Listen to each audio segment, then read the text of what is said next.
Unfortunately, we do have one staff member that abandoned their contract. The kids are scared and they're heartbroken. I've lost 3 of my favorite teachers. I've lost my coaches. They're like, what's happening? What's next year gonna be like? Moving forward, we'll be holding staff accountable because it's causing harm to our students. You're about to lose all of your teachers. Texas superintendents are bracing for another year of educators quitting mid-school year, leaving students without a teacher in core subjects. Investigator Kelly Wiley is here again, looking at a solution in many districts that might actually be making that staffing shortage worse. Yeah, on top of a growing retention issue, districts are being forced to comply with a tall task. Do I say I used to be, or? Yes. Okay. Yes. I'm Nikki Northcutt, and I just left 11 years as a teacher at McCallum High School. Spring semester 2022 was Austin English teacher Nikki Northcutt's last in the classroom. I'm Sapna Patel Duchenne. It was the final year Sapna Duchenne would work in Keeling Middle School. My name is Ryan Thomas. And the year Ryan Thomas would leave education for good.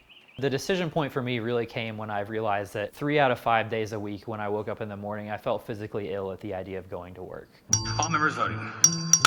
Just 2 months before the school year started, Texas lawmakers passed House Bill 4545. For every student who failed or did not take the state's standardized test during the pandemic, the new law required school districts to tutor them for 30 extra hours in groups no larger than 3 students. That was one of the driving factors for me leaving. It was, in my opinion, literally impossible to do that. It's another unfunded mandate by the state. You're gonna do this. Was it ideal? No, because we don't really have the time for the tutoring. The kids didn't want to come in for the tutoring. When you pile on this extra requirement, they just feel like they're even more behind, and it made so many of them want to just give up. The Texas Education Agency says some school districts tried tutoring during the school day, during planning periods, or virtually. Others offered to pay teachers to tutor after school and before the day started, sometimes for less than their salary. Did the passage of HB 4545, in your opinion, cost the state teachers? I think it probably depended on the district and how that legislation was implemented. We're hearing from teachers across the state that they are overwhelmed with requirements, with the time, with many of the things that are on their plates. State data showed test scores went up slightly during the last school year, during that extra tutoring time. But the number of teachers statewide was dwindling by record numbers. 26% more teachers quit or retired than the school year before. Every time we got a notification from a teacher, it was just, deep breath.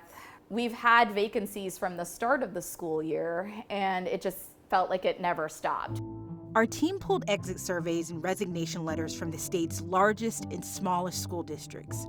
Repeatedly, teachers described unsustainable and unrealistic workloads, lack of support, and longer hours with low pay.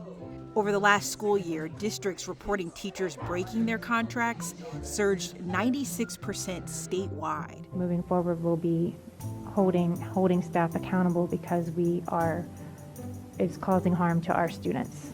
If the State Board of Educators certification rules in a district's favor, teachers could lose their certification, sometimes permanently, meaning they might never be able to teach again. Since September 2021, the state has handed down year-long suspensions to more than 200 teachers who quit mid-contract.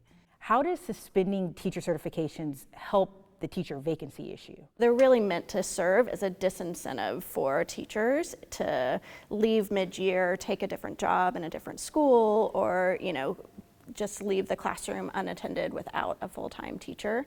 And districts really have the choice of whether or not to report these instances of contract abandonment. Is that a concern? We definitely take that very seriously. How do we incentivize teachers to stay and not break their contract mid-year, and not make the penalties so harsh that we are preventing a good teacher from being in the classroom? I feel upset that I have to go, and I really was doing what I was called to do. I will not be taken advantage of, abused, underappreciated one day longer. I just won't. The legislature is aware of the issues with HB 4545. A lawmaker proposed a bill last fall, a few weeks into the school year, that would have tweaked how this works. It would have taken school districts from a 3 student for every 1 teacher model to a 10-to-1. It also would have given the districts options to get grants to hire substitutes, but ultimately that bill did not pass. So what can lawmakers do to keep skilled teachers in the classroom? Well, we're pressing state leaders for answers next. And it's really about changing behaviors and structures and systems across 1,200 school districts. We'll tell you what changes lawmakers are considering to ease the workload and raise pay for teachers in Texas.